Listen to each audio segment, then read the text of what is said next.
तारिक साहब ये बताइएगा, जब भी ये मामले होते हैं समाजवादी पार्टी, आपकी पार्टी, वो निशाने पर आती है कि मुस्लिम तुष्टीकरण के लिए ये सब कुछ होता है। मुस्लिम जो मदरसा बोर्ड बना, मदरसा बोर्ड 2004 में बना, मुलायम सिंह मुख्यमंत्री थे उस समय में, रेगुलराइज करने के लिए और बहुत सारी चीज़ें, दुनियावी तालीम भी उसमें शामिल करने के लिए ये मदरसा बोर्ड बना। बहुत सारे मदरसों को मान्यता दी गई, बहुत सारे मदरसों को सरकारी सहायता भी प्रदान की गई। तो क्या ज़रूरी था? इकबाल भाई, अजान हो रही, मैं उठ रहा हूँ, जी माफ कीजिएगा। जी ठीक है तारिक साहब। क्या आप एक बात समझिए, अभी इन्होंने महाराष्ट्र में मदरसा टीचरों की सैलरी बढ़ाई, क्या वहां जरूरत इनको महसूस हुई? ऐसे ही कमेटियों ने रिपोर्ट दी कि जो बेटरमेंट है मुसलमानों का, उसके लिए काम करने की जरूरत है। अब इनका काम क्या है? मदरसे की जांच करो, बंद करो, और जो आधुनिक शिक्षा है वो बंद करो, टीचर को पैसा मत दो, उनको वहां रहने मत दो। एजुकेशन इंसान को सभ्य बनाती नहीं बनाती है, किसी भी टाइप की एजुकेशन। अब मैं तो अभी गलत कर रहे हैं अश्वनी भाई, मेरे अच्छे दोस्त हैं। अश्वनी भाई, कुरान को कोट मत करिए, वरना कोई मनुस्मृति की भी 4 लाइनें लेके आएगा।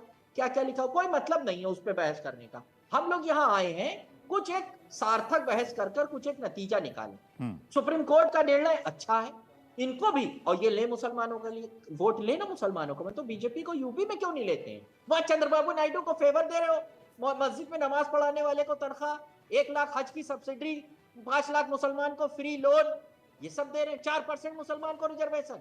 मोदी चिल्ला रहे हैं बाहर दूसरे स्टेटों में कि जब तक जिंदा हूं मुसलमान को रिजर्वेशन नहीं दूंगा। चंद्रबाबू नायडू दे रहे हैं और पीछे से मोदी जी हाथ लगाए। ठीक है, जो वहां मुसलमान का, ये क्या है? ये दोहरी नीति नहीं है तो क्या?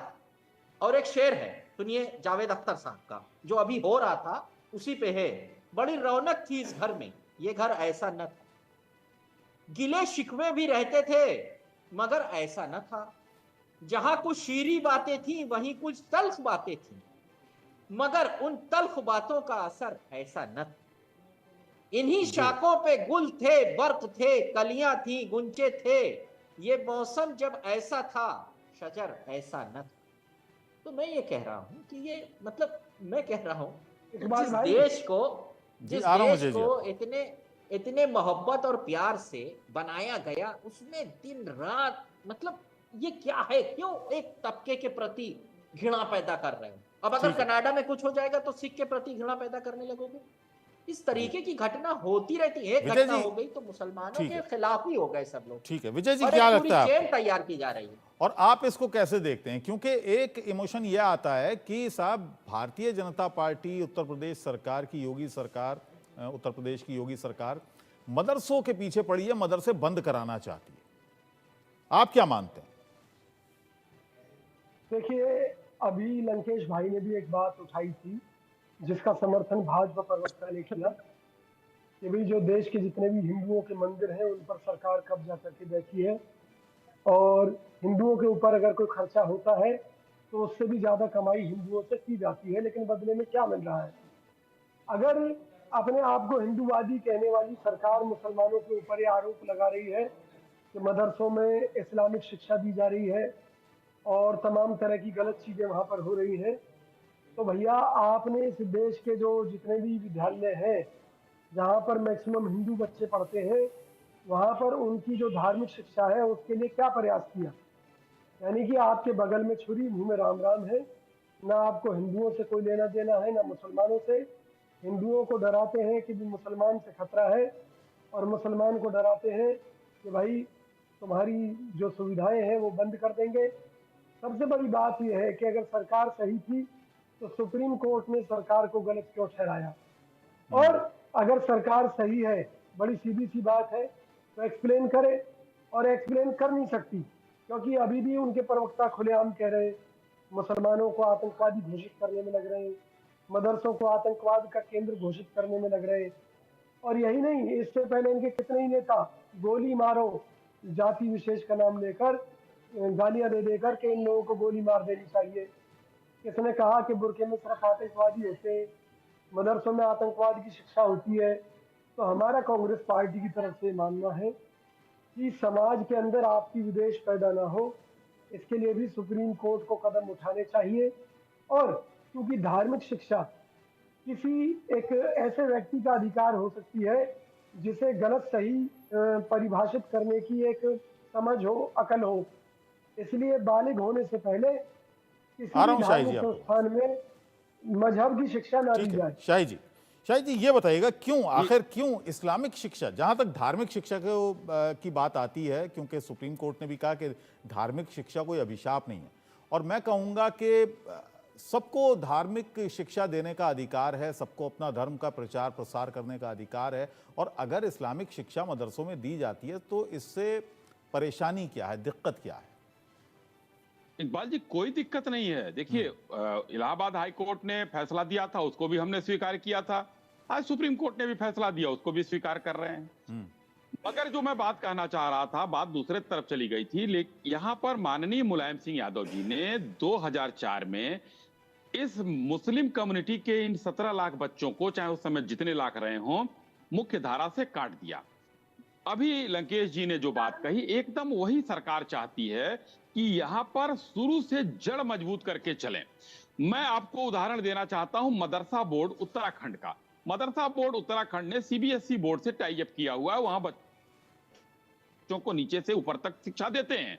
मदरसा बोर्ड का फैसला है ये, वहां पर सुप्रीम कोर्ट का ये फैसला नहीं वो होगा, या मुलायम सिंह यादव जी वाला मदरसा एक्ट नहीं लागू होता है।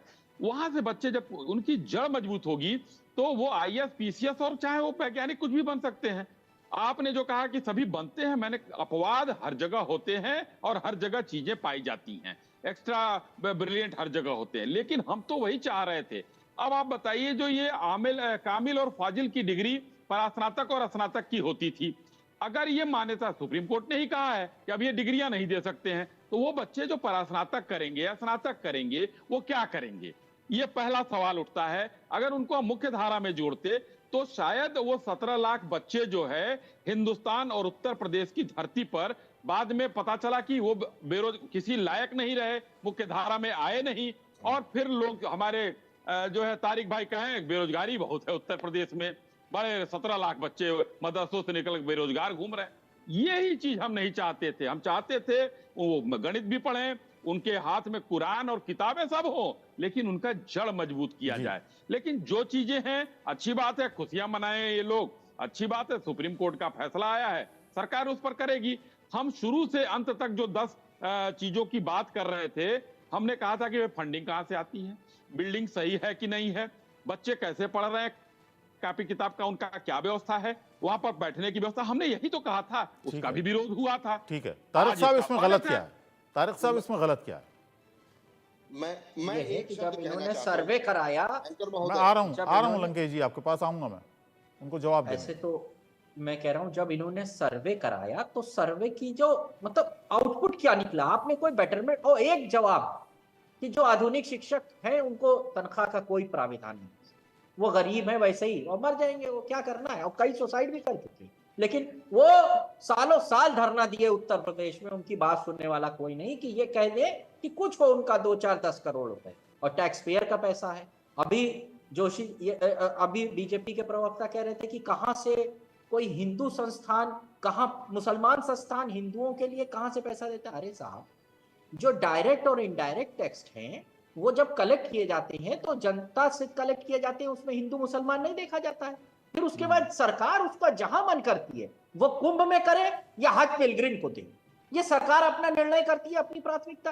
क्यों उसमें ऐसी बातें करना कि कौन सा ट्रस्ट, आप वक्फ बोर्ड पे कंट्रोल सरकार का है, बोर्ड वक्फ ये नहीं कहता कि उसका जो बेनिफिट है सिर्फ मुसलमानों को मिले, वक्फ कहता है कि उसका बेनिफिट का इंसानियत को मिले, सभी लोगों को मिले। आप कराइए ऐसे प्राविधान लेके आइए कि गरीब बच्चों की शादियां हो उससे, मुसलमान की ना हो, सभी धर्मों की, मुसलमान की कम कर दीजिए, कोई मुसलमान उसका विरोध करे तो बताइए। लेकिन बातें ऐसी होती हैं जिससे पोलराइजेशन हो, दीवार खड़ी करी जाए, भैया तुम बढ़ जाओ, उधर चले जाओ, कटोगे तो बटोगे, ये सब बातें कर कर यही सब किया जा रहा है, यही सब किया जा रहा है। इसलिए मैं कह रहा हूं कि जब हम टैक्स कलेक्ट करते हैं तब नहीं ये बंटवारा होता है भाई, कुंभ में करोड़ों रुपए लगेंगे, क्या बांटोगे, अच्छा ये वाला, ये मुसलमान वाला, ये 27,000 करोड़, 63% टैक्स कलेक्शन भारत सरकार का जो टोटल रेवेन्यू है वो इन्हीं सबसे आता है, डायरेक्ट इनडायरेक्ट सब जो जनता देती है।